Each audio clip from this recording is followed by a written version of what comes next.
Listen, we have talked a lot about Tana over the years, but this one truly takes the cake. I had really never been so disturbed in my life, honestly, when listening to her podcast, and even the comments agree about this one because, wow, it literally left me speechless for a second. I was just like, there's no way this is what we are talking about right now. Like, and everyone's just hyping it up and acting like this is totally normal and cool and like the best thing they ever heard. Like, what? I mean, TanaCon was bad, but this is actually just gross for real. And I don't know how the heck I'm going to even begin to explain this one to you guys, but I'm going to give it my best shot and still hoping that you guys understand the context of this whole thing that I'm trying to tell you. But just bear with me because this is going to be a lot, and I'll give you guys a warning. This is gross, even though Tana did not give a singular warning in her podcast at all. But anyway, basically Tana had a guest on her podcast and she had quite the life story to tell, from her boyfriend to how she met him to what they do together to what she does with her cousin. And I wish I was joking. I really, really wish I was joking, you guys. But Tana and Brooke spent the podcast, mostly Tana, hyping this girl up, saying she was empowering women, saying she was a boss babe, saying she was the future, setting an example. And let me tell you, people in the comments were absolutely gagging over this one, and not in a, oh my God, I'm gagged because this is amazing. No, gagging because they were grossed out. Listen, I'm all for being a boss babe. I'm all for people having OnlyFans. Like, I'm down, okay? But this was a particular situation. And if you are going to be posting stuff with your quote unquote family on there, no. I'm not playing around with stuff like that. And I believe it's against OnlyFans rules, but because it's like family in quotes, I guess it's like technically, I don't know, you guys, but it was sick. This whole thing, the whole story, I could not believe. Tana and everybody else could not believe in the comments that Tana was so casually having someone talk about this on her show, doing ad reads during this whole thing and just hyping the whole thing up. So I will say that the girl was saying that she makes videos with her cousin, but she's also saying that it's not really a blood family member. The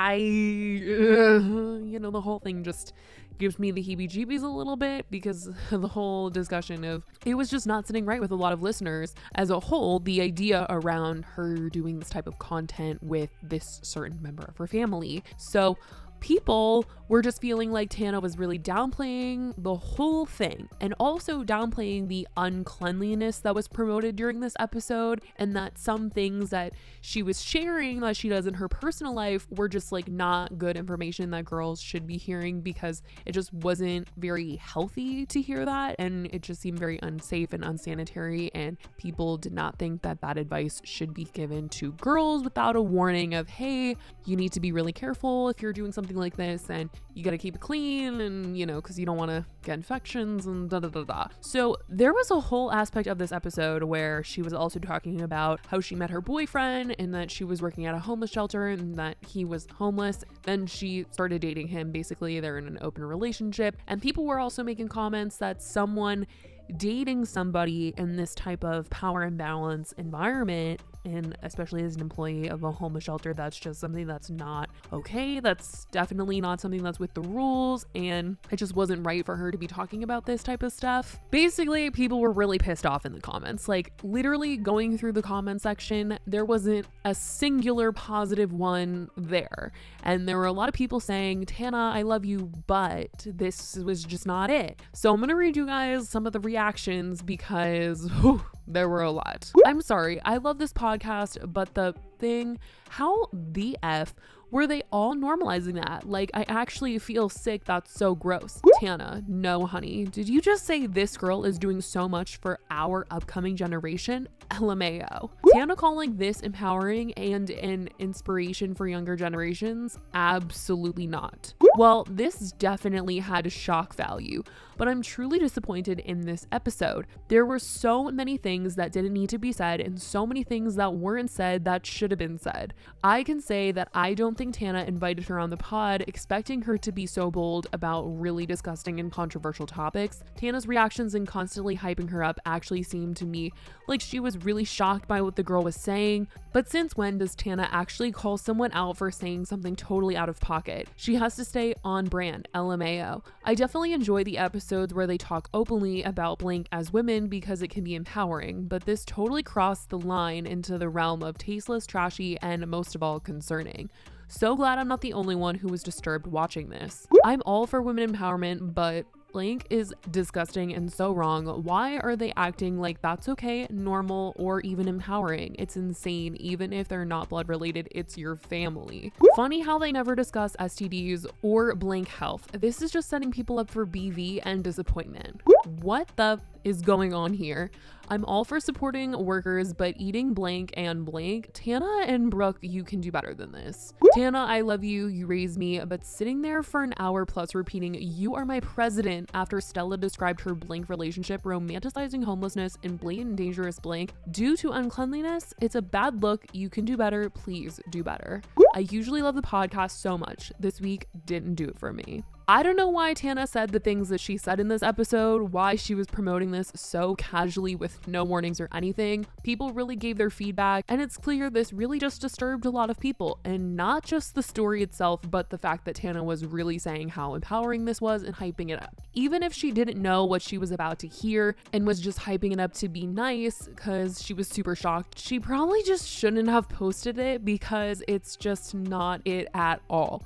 And people did find it dangerous. Some moves that were mentioned, like I said, just people found unsanitary and not something that should be told to girls as something to do or experiment with, especially a certain consumption of a certain thing that should only be left for the toilet. Yeah, that was a real discussion that was happening on the podcast. I'd like to forget all about it, honestly. But people did feel like Brooke was kind of being ignored this episode by the guest and did think that she seemed more disturbed than Tana during filming, and people were making sure to note this in the comment section and said, "I actually want Brooke to have her own podcast. Said it before and will say it again. Thank God for Brooke Schofield.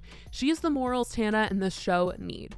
It's obvious Brooke isn't vibing into anything Stella's talking about while Tana keeps hyping her up. LOL. I love that Brooke's respectful though. So obviously, you guys, the one good positive note in the comments was that Brooke was there, and I definitely wonder how Tana feels that everybody is so obsessed with Brooke. The last time everybody was super obsessed with Brooke, I feel the most, was when Tana had Jeff on and people felt like Tana was excluding Brooke from the episode because Brooke had said previously that she thought that Jeff was super hot and they thought that there was some beef between Tana and Brooke, or maybe that Tana was kind of getting jealous because everybody loves Brooke, because conveniently Brooke was not there for the recording of that episode.